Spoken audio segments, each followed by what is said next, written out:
Does Ryan Reynolds make every movie better just because he's in it? Well, that's elementary, my dear Pikachu.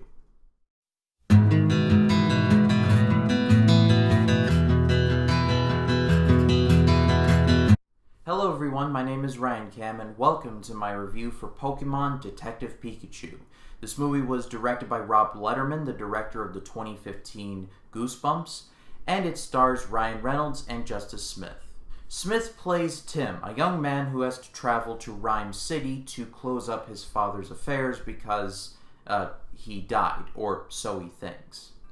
But along the way, Tim meets his father's Pokemon partner, Pikachu, voiced by Ryan Reynolds. The two form an unlikely alliance, and together they try and solve Tim's father's last case. Just full disclosure right here and now, I've never been a big fan of Pokemon. I don't have any animus towards people who do like Pokemon, more power to you in that regard. It was just something that never gravitated towards me. I remember watching the anime show on Foxbox, which that was a lot of fun, and I also knew at least 2 or 3 of my friends who were so big into Pokemon that instead of school books in their book bag, they would just have reams and reams of Pokemon cards. And trust me when I say you either knew this kid or more than likely were this kid.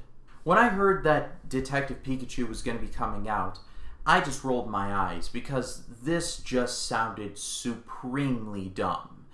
But I am man enough to admit when I am wrong, and having seen this movie, I can say that I was wrong. Because Detective Pikachu is not a perfect movie by any stretch of the imagination. But I walked out and I said to myself, wow, that was a lot better than I thought it was going to be.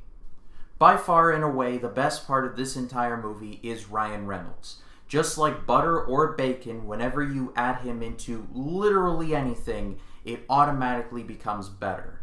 And this movie is no different. Every single funny line, every single joke that landed was because of Ryan Reynolds. You kind of got the feeling that he was giving 200% to this role. Like, he's basically a minion with 2 dots on his face and can shoot lightning. And yet, he's the best part of a movie. Like, I don't know either, but I'm not questioning it because it was really good. Also, the CGI was very good.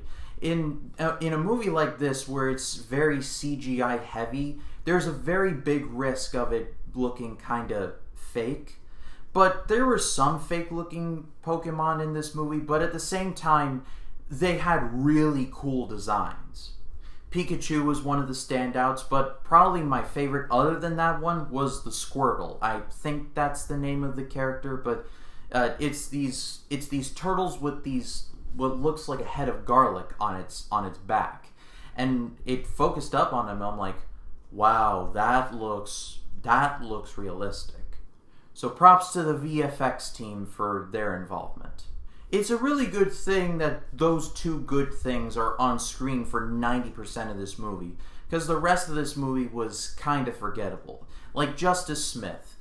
I don't have anything against this guy personally, but he just keeps getting cast as the wimp who has to overcome. And I just look at him and I have no emotion towards him whatsoever. He just is a guy who looks like he memorized his lines. Also, there's this love interest that I just didn't buy. Like, it was just half-baked and it was just there. And Bill Nye plays the generic power-hungry villain who sets out with good intentions but then realizes, oh, humanity is evil and so it must be cleansed, and yeah, you've seen this one before. As a matter of fact, that dead horse has been kicked so much it pretty much has Nike printed on it. But what was really good about this movie was really good, and that's why I'm giving Pokemon Detective Pikachu a good rating. This is not a perfect movie by any stretch, but considering the sample size of video game-based movies and anime-based movies, this is pretty much the Citizen Kane. Because think about all the anime movies that we've gotten over the years. I mean, Dragon Ball Evolution, crap. Like Death Note on Netflix, crap. I could talk about video game movies, but I think I would be here for 3 weeks, and I would be 22 by the time that happened. Simply put, Pokemon Detective Pikachu is a rare outlier in two genres that really don't get enough appreciation. But that's all for me, guys. Thank you so much for watching. If you like this video, please be sure to leave a like. And if you'd like to subscribe, click somewhere around here so you stay notified. My name is Ryan Cam, and I'll see you in the next one.